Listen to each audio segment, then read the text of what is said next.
तो चलिए प्रश्न को पढ़ते हैं। समांतर प्लेट संधारित्र के प्लेटों के बीच का स्थान 3 समरूप परावैद्युत स्लैब से भर दिया जाता है। यदि इनके परावैद्युतांक K1, K2 व K3 हो तो नई धारिता यहाँ पे हमें बतानी है क्या है। तो इस प्रश्न को समझने के लिए सबसे पहले हम प्रश्न की मुख्य अवधारणा को समझेंगे। तो हम यहाँ पे लिखते हैं मुख्य अवधारणा। सबसे पहले देखेंगे समांतर प्लेट संधारित्र की धारिता का सूत्र क्या होता है। मुख्य अवधारणा।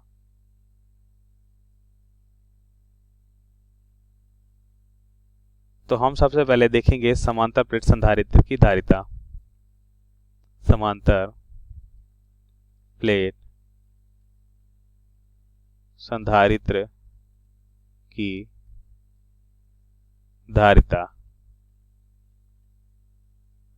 तो हम यहाँ पे चित्र के माध्यम से देखें तो अगर ये समांतर प्लेट है और समांतर प्लेट संधारित्र को यदि हम विभव से इसे आवेशित करते हैं तो इस पे आवेश प्लस क्यू और माइनस क्यू आवेश संचित हो जाता है और इनके बीच की दूरी यदि d है और इन प्लेट का क्षेत्रफल a है और इस पे y अनिर्वात माध्यम है तो इसकी धारिता c बराबर क्या होता है, एप्सिलॉन नॉट a बटा क्या हो जाएगा, d होता है। यदि k परावैद्युतांक का माध्यम भर दें, यदि k परावैद्युतांक का माध्यम अगर हो जाए तो हम देखेंगे, इसे चित्र के माध्यम से समझें तो हम देखते हैं कि समांतर प्लेट संधारित्र के माध्यम ने के परावैद्युतांक का माध्यम रख दिया। इनके बीच की दूरी d और क्षेत्रफल यदि a है तो इसकी धारिता c क्या हो जाएगी, k गुना हो जाएगी एप्सिलॉन नॉट a बटा d। अब प्रश्नानुसार उत्तर को समझ लेते हैं।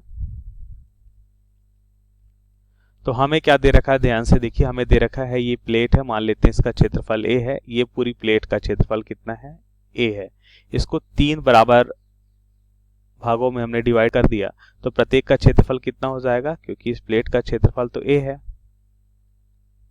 3 बराबर भागों में डिवाइड करेंगे तो इसका क्षेत्रफल a/3, इसका भी क्षेत्रफल a/3 और इसका भी क्षेत्रफल a/3 हो जाएगा। और प्लेटों के बीच की दूरी मान लेते हैं d है। क्या है, d है।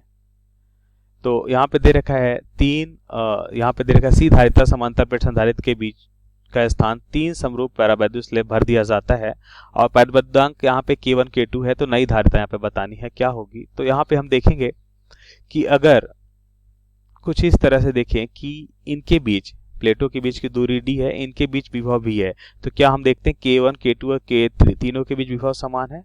अगर विभव समान है इसका मतलब ये समांतर क्रम संयोजन है। विभव समान है इसका मतलब क्या है, ये समांतर क्रम संयोजन है। और समांतर क्रम संयोजन में तुल्य धारिता क्या होती है, देखिए कुछ ये वाली स्थिति हो गई। ये क्या है, तीनों समांतर क्रम संयोजन है तीनों में। और पहले वाली के लिए अगर हम देखते हैं धारिता C1 C2 और तीसरे वाले के लिए C3 है तो तुल्य धारिता क्या हो जाएगी, इनकी तुल्य धारिता हो जाएगी C1 प्लस, यहाँ पे लिखते हैं नई धारिता C इक्विवेलेंट हो जाएगा C1 plus C2 plus C3। और हमें देखा है पहली स्थिति में जब इन दो प्लेटों के बीच कोई भी परावैद्युतांक माध्यम नहीं था तब इनका क्षेत्रफल a और इनके बीच की दूरी d थी और कोई भी परावैद्युतांक माध्यम नहीं था। तब हम देखते थे इसकी धारिता c हमें दे रखी है जिसका मान हम लिखेंगे एप्सिलॉन नॉट a बटा d। ये हमने मुख्य अवधारणा में देखा है। अब परावैद्युतांक माध्यम रखने के बाद हमें नई धारिता क्या मिलेगी, हमें मिलेगी C इक्विवेलेंट जिसका मान लिख सकते हैं K1 एप्सिलॉन नॉट a बटा 3 और दूरी तो समान ही रहेगी d। सिमिलर यहाँ पे K2 एप्सिलॉन नॉट a बटा 3d और यहाँ पे क्या हो जाएगा K3 एप्सिलॉन नॉट, तो कौन नियत मान है a बटा 3 तीनों के लिए समान है, d दूरी सभी के लिए समान है। इसे हम मान लेते हैं समीकरण 1। यहाँ पे देखिए एप्सिलॉन नॉट a बटा 3d कॉमन हो जाएगा और यहाँ पे मिलेगा K1 plus K2 plus K3। अब एप्सिलॉन नॉट a बटा d समीकरण 1 से अगर ये मान रखें तो c हो जाएगा, ये एप्सिलॉन नॉट a बटा d c बटा 3 हो जाएगा। तो यहाँ पे हम लिख सकते हैं कि जो हमें नई धारिता C इक्विवेलेंट है वह हो जाएगा C/3 और यहाँ पे लिखेंगे K1 plus K2 plus K3। ये हमारे प्रश्न का सही उत्तर होगा। आशा करते हैं आपको समझ आया होगा। धन्यवाद।